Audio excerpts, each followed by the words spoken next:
Être femme, ce n'est pas une donnée naturelle. T'as vu comment c'est sexiste ? Les valeurs patriarcales oppressives qui régentent notre éducation.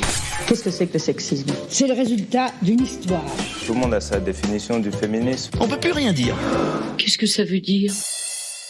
Salut, moi c'est Marie Jodoin. Je suis coach spécialisée dans l'accompagnement des personnes LGBT+, et je tiens un compte Instagram dédié à la lutte contre les LGBT-phobies. Aujourd'hui, Marine Pétroline m'a laissé le micro des Chroniques du sexisme ordinaire, le podcast qui débusque le sexisme dans les moindres recoins. Sexisme, féminisme, genre, virilité, transidentité. Vous êtes perdus ? Pas de panique, tout s'explique. Aujourd'hui, on se demande c'est quoi la Pride. La musique à fond, les drapeaux multicolores partout. Un soleil éblouissant qui fait scintiller les chars et les tenues pailletées. C'est la fête, c'est la Pride.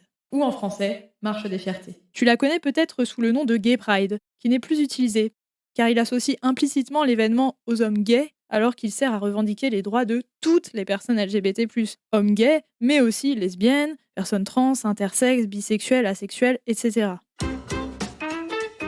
Chère auditorice, connais-tu beaucoup de groupes sociaux qui réclament des droits en dansant au milieu d'une explosion de paillettes et de couleurs ? Franchement, à part la communauté LGBT+, moi, je ne vois pas. Mais la Pride, ce n'est pas juste une fête. C'est avant tout une manifestation ô combien politique. Laisse-moi te conter son histoire. Nous sommes le 28 juin 1969 à New York. Ce soir-là, la police fait une descente dans le bar LGBT+, du Stonewall Inn et opère, comme à son habitude, un contrôle d'intimidation. Cette énième descente est la goutte de trop. Les personnes présentes dans le bar refusent d'obtempérer. 2000 personnes se joignent à elle et c'est l'insurrection. Les dommages matériaux et humains sont colossaux, mais les militantes LGBT+, se rendent alors compte qu'en étant nombreux, ils et elles peuvent inverser le rapport de force face à la police. L'année d'après se tient la première marche pour commémorer ces émeutes. La Pride est née. Dans les 10 années qui suivent, les militantes sont de plus en plus revendicatives dans les droits qu'elles réclament. Malheureusement, dans les années 80, c'est aussi l'apparition du VIH et la communauté LGBT+, est particulièrement touchée. Marginalisée, les malades sont très peu pris en charge. C'est là que naissent des associations de lutte contre le sida, à savoir AIDS ou ACT UP. Dans les années 80, de plus en plus de villes françaises organisent des marches, à la fois pour revendiquer des droits et pour rendre hommage aux plus de 30 millions de personnes décédées du sida. En réalité, il n'y a pas une Pride, mais plusieurs Prides. Pas moins de 77 Prides se sont tenues dans plein de grandes villes de France en 2022.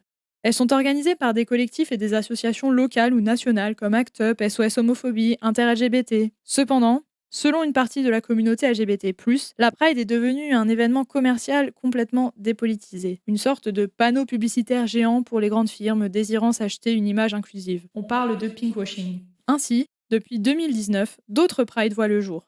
Par exemple, la Pride des banlieues, à Saint-Denis, pour rendre visibles les personnes LGBT+, issues de quartiers populaires, ou encore la Pride radicale, qui vise à faire entendre les revendications jugées invisibilisées dans la communauté, notamment celles des personnes racisées, migrantes et trans.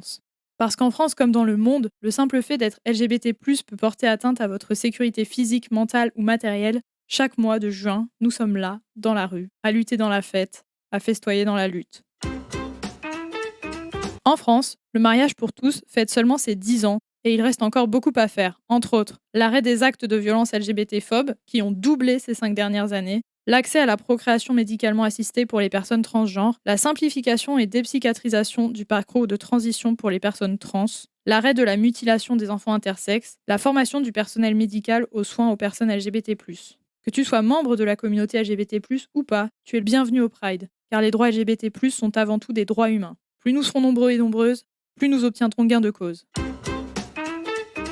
Je souhaite dédier cet épisode à tous de nos aînés LGBT+, qui ont lutté pour les droits dont nous bénéficions aujourd'hui. Et maintenant, c'est à nous de poursuivre ce combat pour assurer un futur plus désirable à toute la communauté. Voilà, maintenant tu sais ce qu'est la Pride. Les mots sont importants car, comme le dit Beauvoir, nommer c'est dévoiler et dévoiler c'est déjà agir. Rendez-vous dans le prochain épisode pour continuer à nommer, dévoiler et agir contre le sexisme. En attendant, vous pouvez retrouver les chroniques du sexisme ordinaire sur les réseaux sociaux et vous abonner à la newsletter pour découvrir encore plus de pépites antisexistes. Si vous pensez que tout ce qu'on raconte ici est important pour arriver à plus d'égalité, parlez-en autour de vous, laissez-nous des mots d'amour sur Apple Podcast et Spotify. C'est important, ça permet à d'autres personnes de découvrir le podcast et puis nous, ça nous fait plaisir de savoir que vous appréciez ce qu'on raconte. Quant à moi, vous pouvez me retrouver sur mon compte Instagram, Marie Jodoin, pour plus de contenu LGBT+. À bientôt!